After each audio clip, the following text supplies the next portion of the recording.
la cancha. Soc la Rajwinder. Som germans. Somos de India. A mí me agrada de mi pueblo es campo y naturaleza y casita. Y todo casa y la calle. Es porque es más tranquilo. Porque no hay tráfico, no hay ni nada, tráfico, tranquilo. puede jugar en calle, es esto que me gusta mucho. Me llamo Angie, soy de Cali, Colombia, tengo 15 años.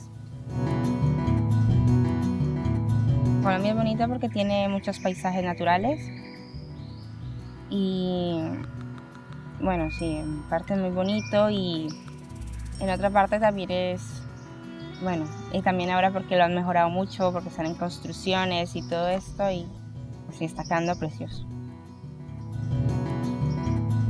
Em dic Yunche, soc de China, d'un poble que es diu Xinjiang. Cuando estaba en China también estoy feliz con mis amigos, con mis primos, con mis tías. A veces vamos a jugar a otro sitio a jugar,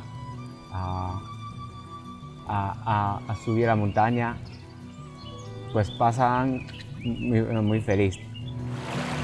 Soy Gastán y tengo 25 años, soy de Camerún y vivía en Camerún, en Douala, y estudiaba Derecho.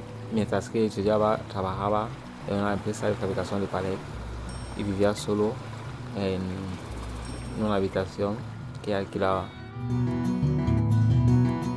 A partir de les seves històries, viurem i sentirem els seus viatges.